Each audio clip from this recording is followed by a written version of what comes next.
Good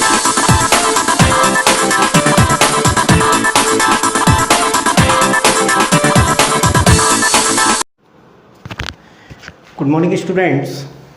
Now we are going to start a new topic of chapter Is Matter Around Us Pure, class 9th. In previous lecture we discussed about many type of methods of separation of a solid substance. Now today we discuss about purification by crystallization. Purification by crystallization. Then what is the meaning of crystallization? Crystallization means a process of cooling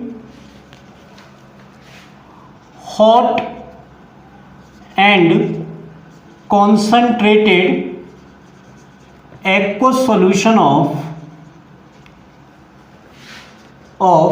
solid substance and form crystals.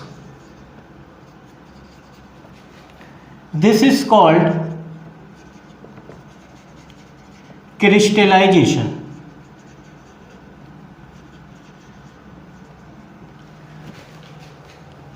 मान लीजिए मैंने एक solid substance ले लिया है, ये कोई solid substance है हमारे पास, सॉलिड सब्सटेंस है और ये सॉलिड सब्सटेंस कैसा है? इम्प्योर है। ये कैसा है? इम्प्योर सॉलिड सब्सटेंस है।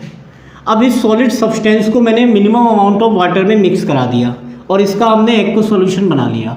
उसके बाद हमने इसको हीट कराया और हीट कराने के बाद में जब हम इसको स्लोली कूल करेंगे तो उसके बाद क्रिस्टल्स बन जाएंगे और इस प्रोसेस को बोला जाएगा crystallisation.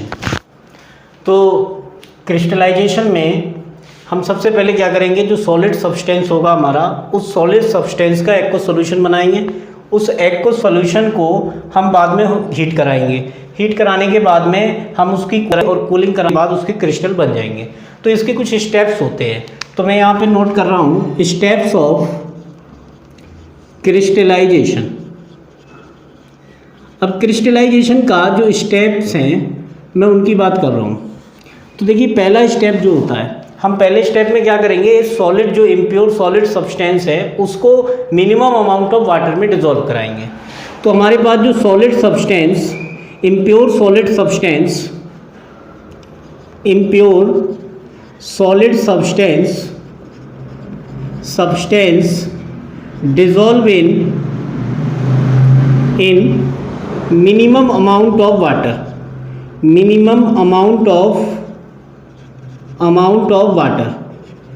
and form a saturated or concentrated solution। तो सबसे पहले तो हम क्या करेंगे कि जो हमारे पास इम्प्योर सॉलिड सब्सटेंस होगा उसको मिनिमम अमाउंट ऑफ वाटर में डिसॉल्व कराएंगे और उसके बाद उसका हम सैचुरेटेड या कॉन्सनट्रेटेड सॉल्यूशन तैयार कर लेंगे। फिर दूसरे स्टेप में हमें उसमें क्या करना होगा, तो देखिए पहला स्टेप तो यही हो गया कि आप उसे सबसे पहले जो इम्प्योर सॉलिड सब्सटेंस है उसको आप जो है मिनिमम अमाउंट ऑफ वाटर में डिसॉल्व कराइए और बाद में जो है उसका सैचुरेटेड या कॉन्सन्ट्रेटेड सॉल्यूशन फॉर्म हो जाएगा। इसके बाद ऐसा होगा कि जब हम इसको सॉलिड सब्सटेंस जो इम्प्योर है उसको हम डिसॉल्व कराएंगे तो जो हमारा सब्सटेंस होगा वो तो डिसॉल्व हो जाएगा, रिमेनिंग जो इम्प्योरिटीज़ होंगी वो ऐसे के ऐसे रह जाएंगी। तो इसके बाद हम क्या करेंगे, रिमूवल ऑफ इम्प्योरिटीज़।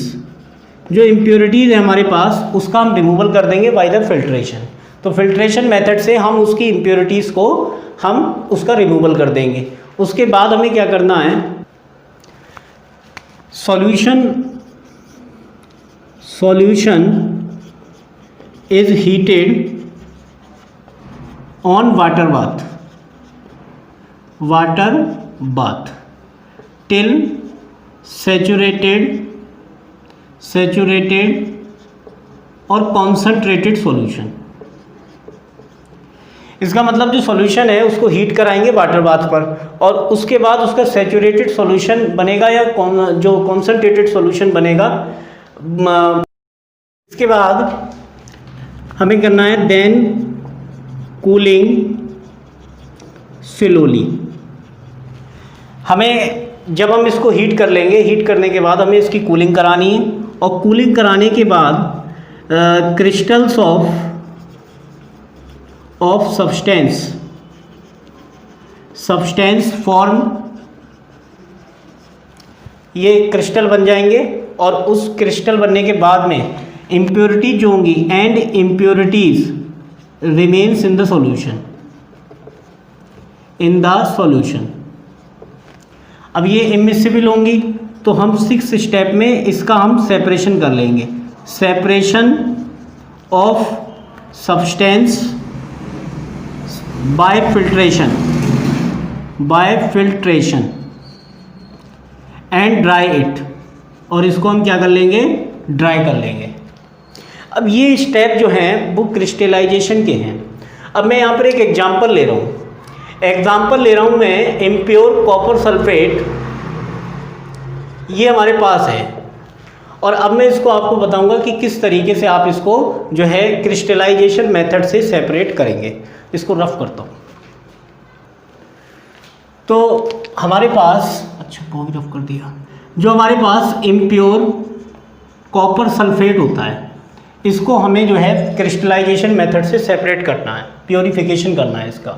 हमें क्या करना होगा कि जो हमारे पास ये ब्लू कलर का होता है, इसका कलर कैसा होता है, ब्लू कलर का। हम इसको पहले स्टेप में क्या करेंगे, impure solid substance dissolve in minimum amount of water and form a saturated और कॉन्सनट्रेटेड सॉल्यूशन। सबसे पहले तो हमें क्या करना है कि कॉपर सल्फेट जो हमारे पास सॉलिड कॉपर सल्फेट है, इस सॉलिड कॉपर सल्फेट को हमें वाटर में मिक्स कराना है। किस में मिक्स कराना है, वाटर में। और ये हमारे पास क्या है, कॉपर सल्फेट इम्प्योर सॉलिड है। कैसा है ये, सॉलिड। अब ये सॉलिड इम्प्योर कॉपर सल्फेट को हमने मिनिमम अमाउंट ऑफ वाटर में डिसॉल्व करा दिया। इसके बाद इसका हम कैसा सॉल्यूशन तैयार करेंगे, कॉन्सनट्रेटेड और सैचुरेटेड सॉल्यूशन। उसका तरीका ये होता है कि जब आप इसमें वाटर में आप कॉपर सल्फेट को डाल लें, जैसे मान लीजिए मैंने यहाँ पर 10 ग्राम ले लिया, 10 ग्राम मैंने यहाँ पर कॉपर सल्फेट ले लिया, और मैं इसको किस में डाल रहा हूँ, वाटर में। वाटर में मिक्स कराने के बाद एक डार्क ब्लू कलर का सॉल्यूशन तैयार हो जाएगा। अब जितना ज़्यादा ब्लू कलर का सॉल्यूशन तैयार होगा उतनी ही उसकी कॉन्सेंट्रेशन बढ़ती चली जाएगी। इसका मतलब उसमें आप कॉपर सल्फेट का अमाउंट बढ़ाते चले जा रहे हैं। लेकिन फिर भी एक जो है डार्क ब्लू कलर का जब सॉल्यूशन तैयार हो जाएगा तब आप उसको ये मान लीजिए, वैसे तो कॉन्सेंट्रेटेड का मतलब ये होता है आप इसमें इसको डिज़ोल्व कराते जाइए, और डिज़ोल्व कराने के बाद में फिर वो और ज़्यादा डिज़ोल्व होना बंद कर देगा। लेकिन ये है कि हम एक कॉपर सल्फेट का 10 ग्राम अमाउंट यहाँ पे मतलब एज्यूम कर ले रहे हैं, और 10 ग्राम हमने कॉपर सल्फेट को, इम्प्योर कॉपर सल्फेट को एक मिनिमम अमाउंट ऑफ वाटर में अप्रॉक्सीमेटली जैसे 100 ग्राम है या फिर मान लीजिए 50 ग्राम है, ऐसे हमने वाटर में इसको डिज़ोल्व करा लिया और एक डार्क ब्लू कलर का सॉल्यूशन तैयार कर लिया। उसके बाद ऐसा होगा कि इसके अंदर जो इम्प्योरिटीज़ होंगी वो इम्प्योरिटीज़ हैं इनसॉल्युबल इम्प्योरिटीज़, जो कॉपर सल्फेट के अंदर मिक्स नहीं होती हैं। तो इम्प्योरिटी जो इम्प्योर इम्प्योरिटीज़ हैं, जो एक इनसॉल्युबल इम्प्योरिटीज़ हैं वो इम्प्योरिटी यहाँ मिक्स हो जाएंगी।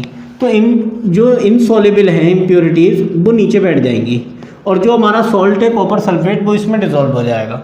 और डिज़ोल्व होने के बाद में हम इनका रिमूवल कर देंगे। किससे करेंगे, फिल्ट्रेशन से। तो सबसे पहले जब ये कॉन्सनट्रेटेड सॉल्यूशन तैयार हो गया तो हम एक फ़िल्टर पेपर लगाकर ये जो बीकर के अंदर जो सॉल्यूशन है हमारा, उससे हम उसको फ़िल्टर कर लेंगे। तो उससे ये होगा कि जो हमारी इनसॉल्युबल इम्प्योरिटीज़ हैं सॉल्ट में मिक्स नहीं हो रही हैं वो फिल्टर पेपर के ऊपर रह जाएंगी, और रिमेनिंग जो हमारा डार्क ब्लू कलर का जो सॉल्यूशन है कॉपर सल्फेट का वो उस दूसरे बीकर में आ जाएगा। तो ये दूसरा स्टेप इसका फॉलो हो जाएगा। इसके बाद हमें क्या करना है, इसी सॉल्यूशन को हीट कराना है। अब ये चीज़ इंपॉर्टेंट है, यहाँ से स्टार्ट होता है। तो हमारे पास जो कॉपर सल्फेट है हमारे पास, ये जो हमारे पास कॉपर सल्फेट है जो डिज़ोल्व हो चुका है, ये डिज़ोल्व हो चुका कॉपर सल्फेट, इसको हम एक वाटर बाथ पर रखेंगे।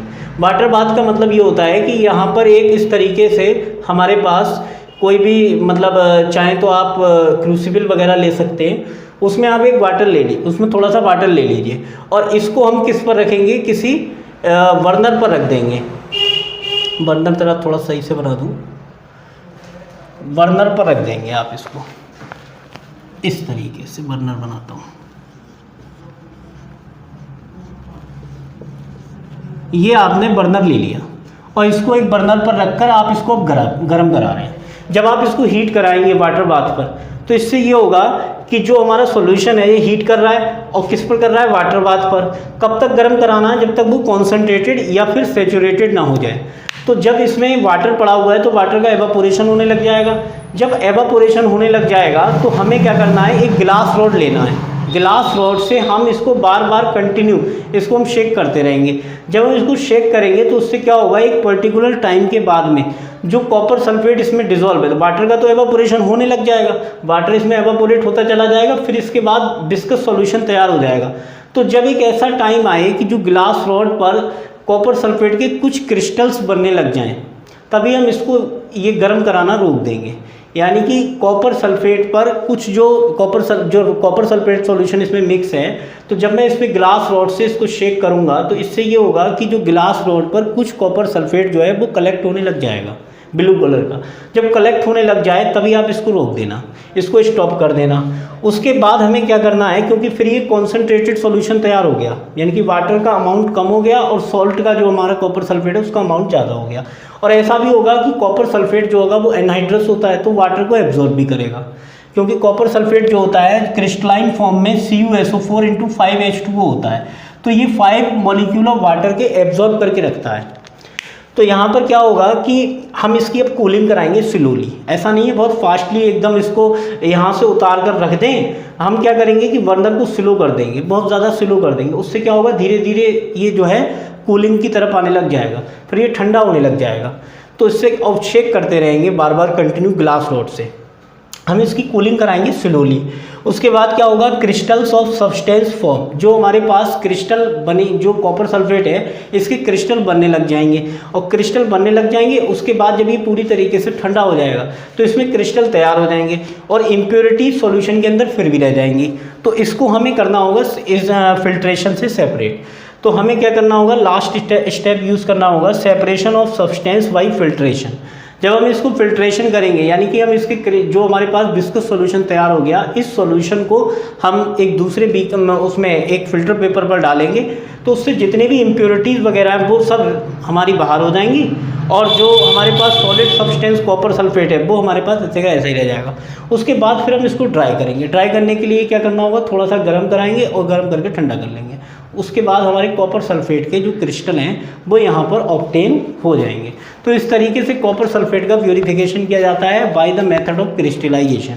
क्रिस्टलाइजेशन में सिंपली क्या होता है कि हम जो है, जो हमारे पास इम्प्योर सॉलिड सब्सटेंस होता है, उस सॉलिड सब्सटेंस को हम एक वाटर में डिजोल्व कराते हैं, मिनिमम अमाउंट ऑफ वाटर में डिजोल्व कराते हैं। उसके बाद उसको गर्म करते हैं, उसके बाद उसकी कूलिंग कर लेते हैं, उसके बाद उसके क्रिस्टल बन जाते हैं। इसी मेथड को बोला जाता है क्रिस्टलाइजेशन मेथड। तो ये चीज़ इंपॉर्टेंट है, इसे याद कर लें।